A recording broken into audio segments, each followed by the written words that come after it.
जी, अस्सलाम वालेकुम नाज़रीन, मैं हूं मुज़म्मिल शेख बिस्मिल और आप देख रहे हैं मेरा यूट्यूब चैनल। अच्छा जी, चैनल पर अगर आप नए हैं तो लाइव ट्रेडिंग सेशंस हमारे लाज़मी ज्वाइन किया करें। उसके अंदर स्कैल्पिंग और जो है लाइव ट्रेडिंग होती है, जिसके अंदर हम अच्छे प्रॉफिट्स वगैरह बना रहे होते हैं, तो आपके लिए काफ़ी ज़्यादा इन्फॉर्मेशनल होगा इंशाल्लाह। अच्छा, चलते हैं वीडियो की तरफ। लास्ट वीडियो के अंदर हमने ट्रेंड आइडेंटिफिकेशन के हवाले से ये समझा था कि एमए रिबन्स जो होते हैं, मूविंग एवरेज के जो रिबन्स होते हैं, वो किस तरीके से काम करते हैं। अच्छा, रिबन ज़रूरी नहीं है, ये तो एक एक्स्ट्रा ऑप्शन है हमारे पास, वरना आप अगर सेपरेट मूविंग एवरेजेस भी अगर खोलें ना, फॉर एग्जांपल ईएमए अगर इस तरीके से खोलें, एक्सपोनेंशियल मूविंग एवरेज, तो ये मूविंग एवरेज एक्सपोनेंशियल जो आपको नजर आ रहा है, इसको 2 मरतबा ऐड करेंगे तब भी वही रिजल्ट निकलेगा। हम एमए रिबन एक ही मरतबा के अंदर 2 3 4 5 जो है मूविंग एवरेजेस ऐड कर लेते हैं, तो ये ज़्यादा अच्छा रहता है। वरना आप इसको भी यूज़ कर सकते हैं, अगर आप MT5 का सॉफ्टवेयर यूज़ कर रहे हैं तो वहाँ पर एमए रिबन नजर नहीं आएगा आपको। ठीक है, वहाँ पर एक्सपोनेंशियल मूविंग एवरेज या सिर्फ मूविंग एवरेज होगा, वहाँ पर आपको एक्सपोनेंशियल का ऑप्शन सेलेक्ट करना पड़ेगा और उसके अंदर आप 50 और 200 का एक्सपोनेंशियल मूविंग एवरेज सर्च करेंगे तो आपको दोनों मूविंग एवरेजेस लग जाएंगे। कोशिश करें कि अपना जहन में ये सेट बना लें कि जो 200 का मूविंग एवरेज यानी लॉन्ग टर्म का जो मूविंग एवरेज होगा वो ग्रीन कलर का होगा और जो शॉर्ट टर्म का होगा वो रेड कलर का होगा, ताकि आप जब भी मेरी वीडियोस भी देख रहे होंगे तो मैं भी इसको इसी तरीके से रेफर कर रहा हूँ, ताकि ईजी हो जाए और चीज़ें जहन के अंदर बैठ जाएं। ठीक है ना। तो हमने ट्रेंड आइडेंटिफिकेशन तो करना समझ लिया कि किस तरीके से कर सकते हैं। एक तो ये है कि आप जो है हायर हाइज, लोअर हाइज और हायर लोज और लोअर लोज ये मार्क कर लें, मैनुअली कर लें। दूसरा तरीका जो है वो मैंने आपको समझा दिया कि ये वाला इजी तरीका है, जिसके अंदर आप मूविंग एवरेजेस लगा सकते हैं। एक्सपोनेंशियल मूविंग एवरेजेस के जरिए आप अच्छा जो है रिजल्ट ले सकते हैं। ठीक है ना। इसके अंदर आपको ट्रेंड की आइडेंटिफिकेशन ज़्यादा अच्छी तरीके से हो जाती है। सही है, मतलब इसके अंदर ज़्यादा मुश्किल नहीं होती है आपको, वरना आपके पास मैनुअल वाला तरीका भी है। इसके अलावा एक और तरीका भी है, आप ट्रेंड लाइन खींच सकते हैं। मिसाल के तौर पर अगर डाउन ट्रेंड लाइन है तो आप जो है ऊपर से ट्रेंड लाइन लगाएंगे। ठीक है ना।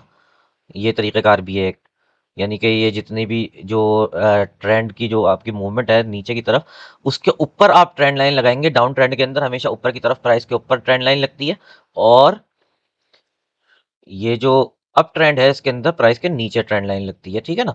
तो ये भी जो है एक तरीका है ट्रेंड को आइडेंटिफाई करने का। इस तरीके से भी जो है ना आपको एक विजुअल मतलब यूं समझ लीजिए कि एक जो है ना हेल्प मिल जाती है, कि आपको पता चल जाता है कि भाई ये विजुअलाइजेशन ये बन रही है इसकी। ठीक है ना।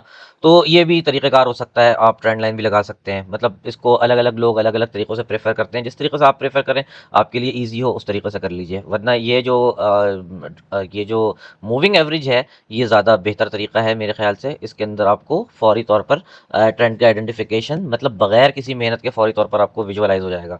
ठीक है ना। शुरुआत के अंदर इस तरीके से कर लें और उसके बाद आहिस्ता आहिस्ता करके आप नॉर्मल ब्लैंक पेज के ऊपर भी, यानी कि नेकेड चार्ट के ऊपर भी आप जो है वो इजीली विजुअलाइज कर सकेंगे चीज़ों को। ठीक है जी।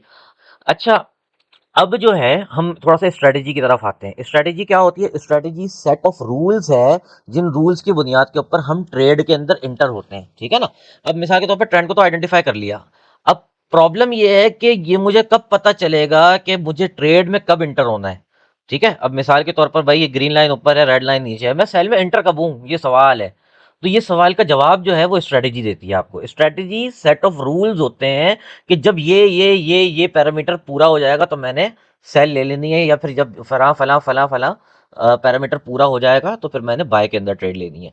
तो अब यहाँ पर यह है कि भाई स्ट्रेटेजी के अंदर पहला रूल क्या है कि भाई ट्रेंड हो, ट्रेंड के अंदर जो है कोई डायरेक्शन हो, मतलब ऐसा ना हो कि रेंज बाउंड हो और मूविंग एवरेज ऊपर नीचे हो रहा हो, ऐसा ना हो। ठीक है ना। क्लियर ट्रेंड नजर आ जाए। तो ये क्लियर ट्रेंड अगर फॉर एग्जांपल आपको यहाँ पर नजर आ जाता है, यहाँ पर कहीं पर नजर आ जाता है, इस जगह के ऊपर क्लियर ट्रेंड नजर आ जाता है आपको, और आपको लग रहा है कि यार हमेशा जो है वो अभी काफी टाइम से लोअर हाइज और लोअर लोज बन रहे हैं, तो ये जो है क्लियर ट्रेंड है सेल का फॉर एग्जांपल। तो अब क्या करना है? अब आपने करना ये है कि एक इंडिकेटर ऐड करना है, जो कि मदर ऑफ ऑल इंडिकेटर्स कह लें इसको। मतलब ये इसको कहते हैं RSI, रिलेटिव स्ट्रेंथ इंडेक्स।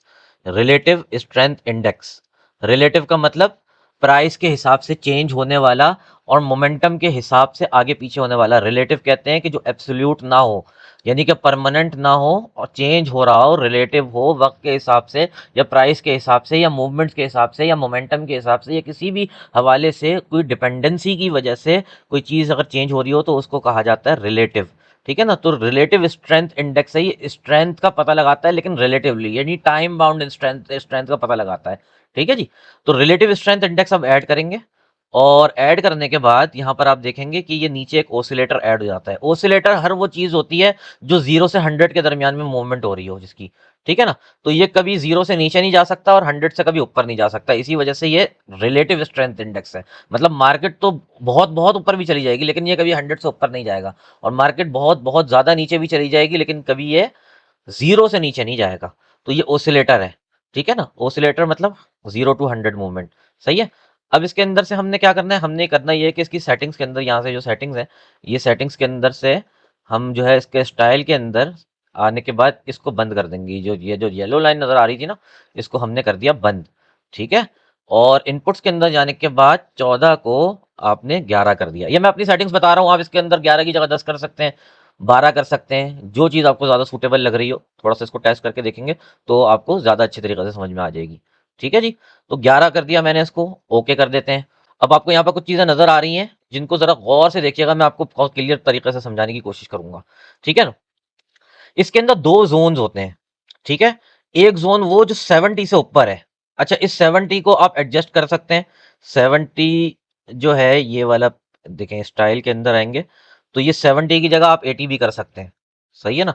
इसको 80 भी कर सकते हैं, 30 को जो है वो आप 20 भी कर सकते हैं, या आप ये भी कर सकते हैं कि ऊपर वाले को 75, नीचे वाले को 25 कर दें, ठीक है? 100 में से माइनस करके आपने वैल्यूज़ चेक करनी है। मतलब वो इक्वल वैल्यूज़ होनी चाहिए। जैसे 70-30 का रेशियो लगा लें, या 75-25 का रेशियो लगा लें, या 20-80 का रेशियो लगा लें, या 90 और 10 का रेशियो लगा लें, कोई भी लगाएं, जब ऐड उनको करेंगे तो आपको 100 बनाना चाहिए, ठीक है ना? तो ओके कर देते हैं इसको। हमने इसको 70 और 30 के रेशियो के ऊपर ही रहने दिया है, ठीक है?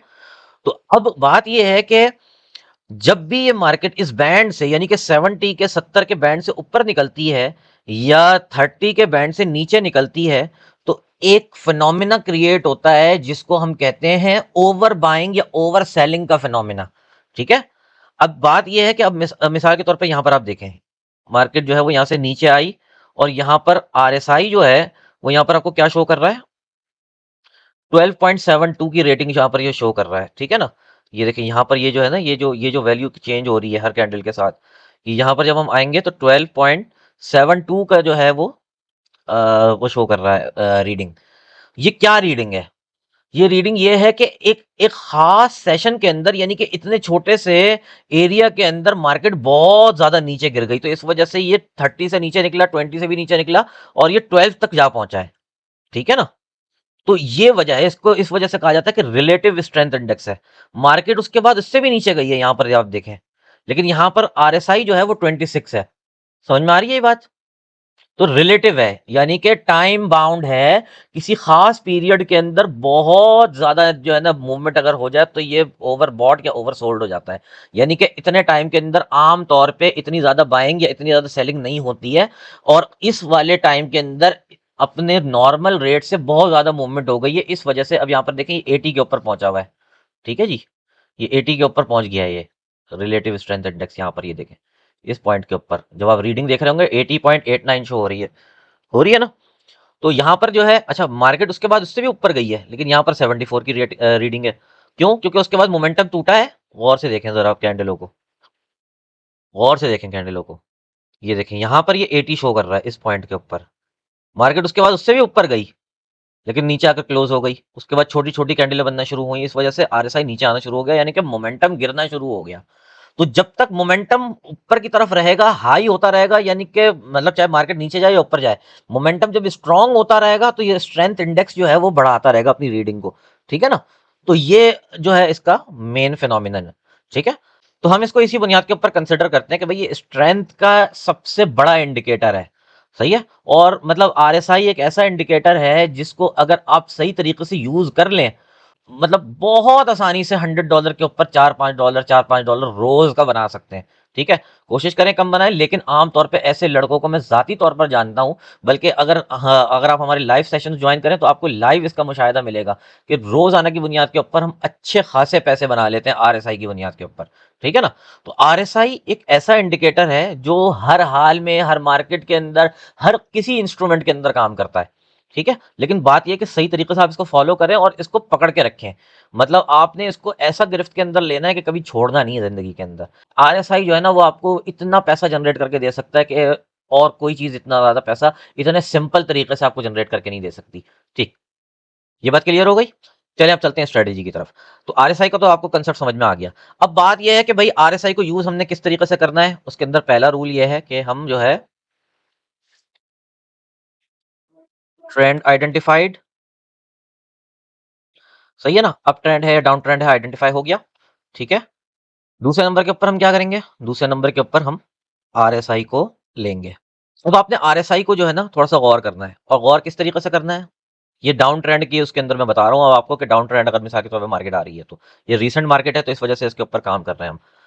तो डाउन ट्रेंड के अंदर अगर मार्केट आ रही है फॉर एग्जांपल, तो अब आपने क्या करना है, अब आपने ये देखना है कि आरएसआई जो है वो 50 से ऊपर की तरफ निकले। ये डाउन ट्रेंड के लिए बता रहा हूं मैं, ठीक है। डाउन ट्रेंड के अंदर आरएसआई 50 से ऊपर निकले, ठीक है।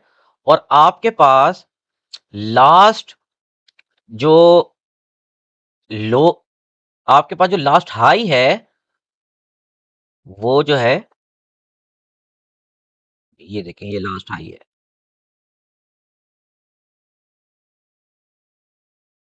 ये देखें ये हमारा लास्ट हाई है। तो गौर से समझिएगा बात को। मैंने किया क्या है, मैंने किया ये है कि यहां पर हमने एंट्री ली, और एंट्री लेने के बाद एग्जिट जो हमारा है वो लास्ट लो के ऊपर है, जो लो बना था ना उसके इक्वल हमने लो कर दिया है, ठीक है। स्टॉप लॉस हमारा लास्ट हाई के ऊपर है। लास्ट हाई कौन सा वाला है, ये वाला नहीं है, ये वाला है।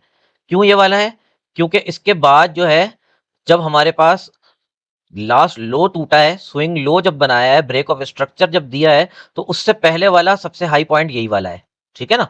यानी कि यहां पर आकर इसने ये वाला लो यहां पर आके टूटा है, सही है जी। ये देखें और से समझिएगा जरा,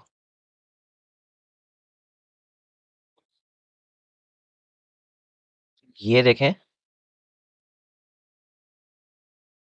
ये देखें। अभी मैं आपको मुश्किल टर्मिनोलॉजीज के अंदर नहीं फंसा रहा, अब आप अभी जहन के अंदर ये रखें कि ये लो बना था, और उसके बाद यहां पर स्ट्रक्चर टूटकर अगला लो ये बना है। इसके दरमियान में, इस दोनों लाइनों के दरमियान के अंदर सबसे हाई पॉइंट ये वाला है, ठीक है ना। तो ये हमारा स्टॉप लॉस होगा, ठीक है। तो जब मार्केट ऊपर गई है तो ऊपर से स्टॉप लॉस से लेकर टेक प्रॉफिट के दरमियान के अंदर आपका रेशियो एटलीस्ट 1:1 का होना चाहिए। अगर ज्यादा हो तो अच्छा है, लेकिन 1:1 का एटलीस्ट रेशियो होना चाहिए। तो इसके अंदर आपका स्टॉप लॉस अच्छा आ जाएगा, टेक प्रॉफिट अच्छा आ जाएगा। लास्ट लो के ऊपर आपने टेक प्रॉफिट कर लिया शॉर्ट करने के अंदर, और लास्ट हाई के ऊपर आपने स्टॉप लॉस कर दिया, ठीक है ना। बहुत ईजी स्ट्रेटेजी है, समझने की देर है बस आपको। क्या करना है, मैं दोबारा से रिपीट कर रहा हूं कि आरएसआई जो है वो आपका वो 50 से ऊपर हो, और आपका जो रिस्क रिवॉर्ड रेशियो है वो 1:1 हो एटलीस्ट। ये 1.38 आ रहा है, ठीक है। रिस्क रिवॉर्ड रेशियो 1.38 आ रहा है यहाँ पर। तो आपने यहाँ पर एंट्री लेनी है, ठीक है। यहाँ पर आरएसआई की पहले रीडिंग देख लीजिए, 50.93 रीडिंग है, ठीक है ना। मूविंग एवरेज जो है वो नीचे की तरफ है, ट्रेंड नीचे की तरफ बन रहा है, लोअर हाई लोअर लोज बन रहा है, ठीक है। तो ये जो लास्ट लो था उससे अगला लो जो बना है वो यहां पर बना है, इस पॉइंट के ऊपर। पुल बैक आरएसआई की वजह से 51 के ऊपर पहुंचा आरएसआई, मतलब पहले आरएसआई जो है वो यहाँ पर 21 से नीचे निकल गया था, ठीक है ना। उसके बाद पुल बैक हुआ है मार्केट के अंदर। अच्छा ये बात ध्यान के अंदर रखें कि जब डाउन ट्रेंड है तो कितनी भी नीचे चली जाए मार्केट और आरएसआई आपको कोई भी रीडिंग शो कर रहा हो, आपने बाय तो नहीं लेनी है किसी भी सूरत के अंदर। लेनी तो सेल है, लेकिन सेल जो लेनी है वो प्रीमियम प्राइस के ऊपर सेल करना है, ठीक है ना। तो प्रीमियम प्राइस हमें पुल बैक्स के अंदर मिलते हैं। प्रीमियम प्राइस मतलब वो प्राइस जिसको को जो ज्यादा से ज्यादा हो, ठीक है ना। सेल हमने ज्यादा से ज्यादा प्राइसिंग पे करना है ना। तो करंट मार्केट स्ट्रक्चर के अंदर जो ज्यादा से ज्यादा प्राइसिंग होगी, हमारा वही सबसे बेहतरीन अपॉर्चुनिटी होगी हमारी सेल करने की, जिसके अंदर हमारा ज्यादा से ज्यादा प्रॉफिट छुपा हुआ है, कम से कम ड्रॉ डाउन उसके अंदर है, ठीक है ना। तो आपने करना क्या है, करना यह है आपने कि पहले जो है मार्केट ने एक लो बना लिया, उसके बाद मार्केट जो है वो ये देखें यहां से उठकर आरएसआई 21 से उठकर 50 क्रॉस कर गया।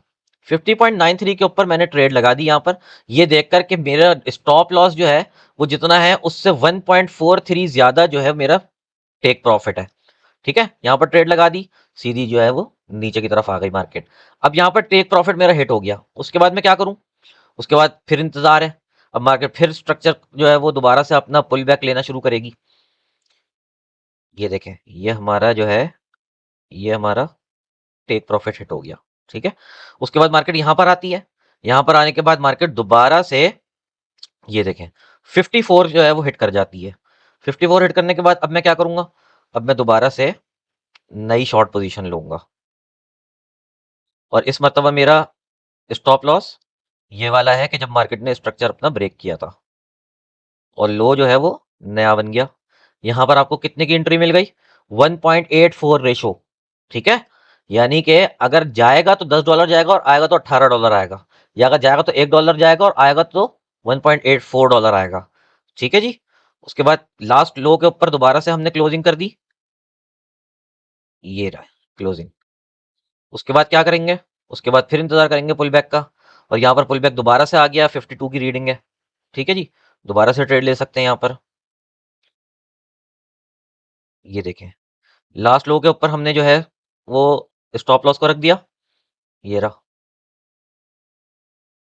लास्ट हाई के ऊपर हमने स्टॉप लॉस का रखा, सॉरी, और लास्ट लो के ऊपर दोबारा से टेक प्रॉफिट रख दिया। दोबारा से हमारा जो है 1.59 का रेशो हमें मिल गया है। अब बात यह है कि अब जो है थोड़ा सा मार्केट और मजीद नीचे मूव करती चली गई। मतलब अब यहां पर आप ये भी कर सकते हैं कि पार्शियल क्लोजिंग कर दें। पार्शियल क्लोजिंग करेंगे तो फिर उसके अंदर क्या होगा? पार्शियल क्लोजिंग के अंदर ये होता है कि 0.10 की अगर आपने ट्रेड ली हुई है तो 0.05 आप क्लोज कर दें। ठीक है ना, या मतलब अलग अलग लेवल के ऊपर दो तीन लेवल्स बना लें। मिसाल के तौर पे यहाँ पर ट्रेंड मूवमेंट के अंदर तो आपको मिल जाती है ना मूवमेंट, लेकिन 1:1 का रेशो तो मतलब बहुत आसान है इसके अंदर। आरएसआई की किसी भी स्ट्रेटेजी के अंदर आप 1:1 का आराम से रेशियो निकाल सकते हैं। अब बात यह है कि उसके बाद आपको यहाँ पर मौका नहीं मिल रहा, उसके बाद आप क्या करेंगे? उसके बाद आपने करना यह है कि आप इंतजार करेंगे जब तक आपको ट्रेड नहीं मिल रही। तो मार्केट के साथ जबर नहीं करना है। यहाँ पर एक दो तीन, एक ही मरतबा के अंदर आपको 3 ट्रेडें मिल गई। उसके बाद ये वाला जो लो, ये वाला जो हाई बना है, ये वाला जो पुल बैक है, ये आपके लिए आया। देखते हैं कि अच्छा है या नहीं है। तो अब यहाँ पर आप देखें 56 के ऊपर मार्केट जो है वो आरएसआई के ऊपर शो हो रही है। ठीक है, तो हम जो है वो यहाँ पर लास्ट लो जो है वो ये हमारा, ये रहा लास्ट लो, और वो ऊपर है लास्ट हाई। ठीक है, तो यहाँ पर सिंपली अगर आप देखें तो 1.51 का रेशो है। 1.51 के रेशो के अंदर बहुत अच्छी जो है वो हमें ट्रेड मिल रही है, और यहाँ पर आकर ये इस पॉइंट के ऊपर आकर ट्रेड बंद हो गई। तो कहने का मतलब ये है कि आपके पास जो स्ट्रेटजी है बुनियादी तौर पर ट्रेंड फॉलोइंग के अंदर, उसके अंदर जो पहला जो रूल है वो ये है कि ट्रेंड आपका आइडेंटिफाइड हो, क्लियर हो। यानी कि आपके जहन के अंदर ये बात मौजूद हो कि भाई मैंने करना तो सेल ही है। ठीक है, ट्रेंड को फॉलो करने के लिए क्या करना पड़ेगा कि जो ट्रेंड है उसी की डायरेक्शन के अंदर ट्रेड लेनी पड़ेगी। अब इस तरीके से आप करते चले जाएं टेस्टिंग, वो आपको समझ में आता चला जाएगा किस तरीके से करना है। ठीक है ना, मैंने आपको ये भी बता दिया। तो ये पूरा का पूरा इस तरीके का सिनेरियो है जो कि आप बहुत आसानी से इसको क्लियर अप कर सकते हैं। अब थोड़ा सा इसको यहाँ पर लिख लेते हैं। ट्रेंड आइडेंटिफाई किस तरीके से होगा भाई? मूविंग एवरेज के थ्रू हो जाएगा। ठीक है, उसके बाद आरएसआई जो है वो हमारा होना चाहिए अब 50 होना चाहिए। ठीक है, और उसके बाद रिस्क रिवॉर्ड रेशो 1:1 से ऊपर होना चाहिए। रिस्क रिवॉर्ड रेशो यानी कि 1:1.3 हो, या 1.5 हो, या 1.6 हो। यानी कि जितना स्टॉप लॉस है उससे बड़ा टीपी होना चाहिए, या एटलीस्ट उसके इक्वल टीपी होना चाहिए। टेक प्रॉफिट टारगेट जो है वो एटलीस्ट इक्वल होना चाहिए, वरना कम से कम जो है कम का 1.1, 1.2, 1.3, 1.5 हो, तो आपका बेहतरीन जो है ये सेटअप बन सकता है। उसके अंदर आपका फायदा ये होगा कि अगर आपकी ट्रेड्स कम भी सक्सेसफुल क्लोज हो रही हैं तब भी आप जो है इजीली उसके अंदर काम कर सकते हैं। अच्छा, सेम टू सेम यही चीज अब ट्रेंड के अंदर भी रहेगी, बस इसके अंदर यहाँ पर जो है आरएसआई ऊपर था और यहाँ पर नीचे हो जाएगा। ठीक है ना, आरएसआई लेस देन 50 कर लें इसके अंदर, लेकिन आप देखें काम वही है सब कुछ। सही है जी।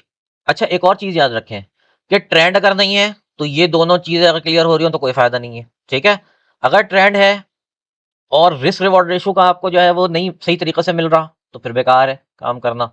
और आरएसआई अगर ऊपर है तो फिर कोशिश करें कि एहतियात कर लें, ना करें तो ज़्यादा बेहतर है। लेकिन ट्रेंड और रिस्क रिवॉर्ड रेशो इन चीज़ों के ऊपर कोई कॉम्प्रोमाइज़ नहीं होना चाहिए।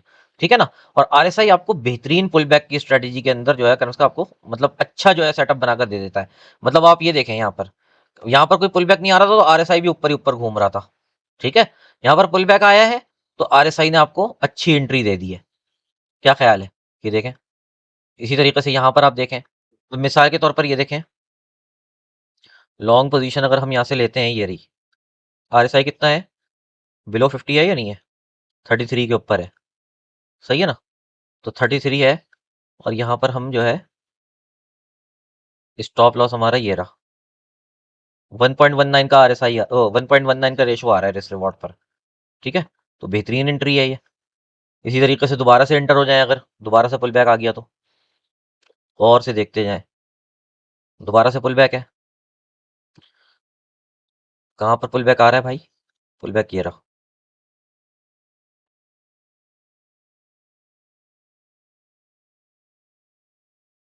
यहाँ पर तो RSI ऊपर है अभी। RSI यहाँ पर आके नीचे आ रहा है। ये देखें। कहाँ क्लोज करेंगे इसको? यहाँ पर लास्ट हाई के ऊपर क्लोज करेंगे। मतलब वहां पर लास्ट लो के ऊपर क्लोज कर रहे थे ना, अब यहाँ पर लास्ट हाई के ऊपर क्लोज करेंगे। यहाँ पर इतना देखें कितना बड़ा रिस्क रिवॉर्ड रेशो आ गया हमारे पास। कितना मजे का सेटअप है। इसको आप 5 मिनट्स की जगह मतलब 15 मिनट्स के ऊपर भी कर सकते हैं, लेकिन लॉट साइज आपको छोटा करना पड़ेगा उसके लिए बस। मतलब जितना बड़ा टाइम फ्रेम करते जाएंगे लॉट साइज उतना छोटा करना पड़ेगा आपको। ठीक है, क्योंकि प्राइस मूवमेंट टाइम फ्रेम के हिसाब से बढ़ जाती है ना। यहाँ पर अगेन प्राइस 47, RSI 47 पर है। लास्ट हाई ये रहा, लास्ट हाई और लास्ट लो ये देखें। अब यहाँ पर ये रिस्क रिवॉर्ड रेशो मैच नहीं हो रहा। 0.77 का रिस्क रिवॉर्ड रेशो है। सही है ना। तो अगर आप ये भी कर सकते हैं, अगर ट्रेंडी डायरेक्शन है तो आप इसके अंदर TP बढ़ा लें अपना, 1:1 का कर लें। ज्यादातर लग जाता है 1:1 का, एटलीस्ट रेशो लग जाता है आपको। सही है ना। तो मतलब एटलीस्ट ये होना चाहिए कि आपका जितना स्टॉप लॉस है उतना TP होना चाहिए, अदरवाइज मतलब वर्थ इट नहीं है। ठीक है ना। इसी तरीके से दोबारा से आ जाएं। यहाँ पर RSI ये 46, ये देखें ये है 46 पर। तो अब 46 लास्ट हाई कितना बन रहा है भाई, और लास्ट लो कितना बन रहा है, ये रहा। 1.39 का इजी रेशो है ये। बहुत अच्छी एंट्री है। ठीक है। तो इस तरीके से आप जो है मतलब लास्ट हाई और लास्ट लो को जो है अगर आप थोड़ा सा फॉलो कर लें और ट्रेंड की डायरेक्शन के अंदर आप ट्रेड लगाते चले जाएं तो बेहतरीन बेहतरीन किस्म की जो है आप स्कैल्पिंग भी कर सकते हैं, बहुत अच्छे प्रॉफिट्स भी बना सकते हैं। और कोई मतलब इसके अंदर कोई टेंशन वाली भी बात नहीं है कि आप कोई बहुत कम टाइम के अंदर कोई बहुत ज़्यादा बड़े बड़े लॉसेस कर देंगे। तो बिल्कुल भी ऐसा नहीं होगा, हरगिज़ नहीं होगा। अब अगर मिसाल के तौर पर गोल्ड के ऊपर 0.01 की ट्रेड आप लगाते हैं फॉर एग्जांपल, और आपने जो है जैसे फॉर एग्जांपल इस वाली ट्रेड को ले लें। ठीक है ना, ये 1.19 का रेशो के ऊपर है। एंट्री कहाँ से की भाई? एंट्री की हमने 3382 के ऊपर। स्टॉप लॉस कहाँ रखा? 3370 के ऊपर। सही है ना। 3370। अब 3370 के ऊपर जो है वो स्टॉप लॉस रखा और 3382 के ऊपर एंट्री ली, यानी कि $12 का स्टॉप लॉस है। यानी अगर गया तो $12 जाएगा। सही है ना। और अगर आया तो 95 तक की एंट्री है, ये $13 के करीब आएगा। सही है ना। ये यहाँ तक ये 95 के ऊपर आपका TP हिट है, $13 आएगा, $12 जा रहा है। सही है। यहाँ पर आप देखें इसी तरीके से 86 के ऊपर आप एंटर हुए 0.01 की लॉट से। सही है। और यहाँ पर 81 के ऊपर जो है आपने स्टॉप लॉस रखा हुआ है। कितना जाएगा भाई 86 से 81 पर? तकरीबन $5 जाएगा। और अगर 86 से 97 का लगाया जाए तो $11 तकरीबन आएगा, यानी डबल से भी ज्यादा का हिसाब किताब है रेशो। तो इस तरीके से अगर आप जरा थोड़ा सा दिमाग लड़ाकर थोड़ा सा कैलकुलेट करें तो आपको बहुत इजीली समझ में आ जाएगा कि ये इतनी जबरदस्त स्ट्रेटेजी है कि अगर आप जो है 0.01 की लॉट से भी अगर रोजाना ट्रेड करना शुरू करें तो दिन में कई सारी अपॉर्चुनिटीज आपको मिल सकती हैं, जो कि बहुत कम रिस्क के ऊपर और बहुत जबरदस्त रिजल्ट दे देंगी आपको। तो भाई आज के लिए इतना ही है। कोई बात अगर समझ में नहीं आती तो लाइव सेशन के अंदर आएँ। लाइव सेशन के अंदर हम लोग 5 बजे से लेकर 8 बजे तक लाइव सवाल जवाब वगैरह सारी चीज़ें कर रहे होते हैं, तो वहाँ पर आपको लाइव समझाया जा सकता है। यूट्यूब के लाइव सेशन लाजमी ज्वाइन किया करें। ठीक है ना। तो इंशाल्लाह नेक्स्ट वीडियो के अंदर मुलाकात होती है।